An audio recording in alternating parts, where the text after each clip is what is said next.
যাদের date of birth 5, 14 এবং 23 যাদের, তারা এই ধনতেরাসে কী করবেন? ধনতেরাসে শুভফল পেতে তারা মা লক্ষ্মীর সামনে ধনতেরাসের দিন সন্ধ্যাবেলায় 5টা সবুজ রঙের প্রদীপ, গ্রিন কালারের প্রদীপ জ্বালুন। গ্রিন কালারের প্রদীপ 5টা জ্বালুন। আর এই প্রদীপের মধ্যে চন্দনের গুঁড়ো একটু দিয়ে দিন। চন্দনের গুঁড়ো দিন, যে কোনো আপনার সেন্টের যে কোনো, আপনি যেমন রোজ ওয়াটার বা কোনো রকম কোনো চন্দনের কোনো পারফিউম আপনি তার মধ্যে মিশিয়ে দিন। আর ওর মধ্যে চন্দনের গুঁড়ো দিয়ে দিন প্রদীপের তেলের মধ্যে। এটা দিয়ে করুন, খুব ভালো রেজাল্ট আপনি পাবেন। আপনার জীবনে প্রসপারিটি আসবে এই উপায়টি করলে। বুধ হচ্ছে কমিউনিকেশান, বুধ হচ্ছে বিজনেসের কারক গ্রহ।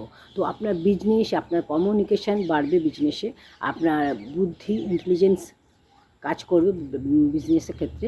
আর আপনার যেটা করতে হবে, আপনার কথাবার্তার মধ্যে খুব ভালো কথাবার্তা আপনার সবার সাথে বলতে হবে, কোনো রকম কারোর সাথে খারাপ ব্যবহার করবেন না। আর এই জিনিসটা করলে আপনার জীবনে প্রসপারিটি নিয়ে আসবে, আপনার জীবন খুব ভালো হবে, আপনার বিজনেসে গ্রোথ হবে, আপনার জীবনে উন্নতি হবে। আপনারা এই উপায়টি করে দেখুন, খুব ভালো ফল পাবেন।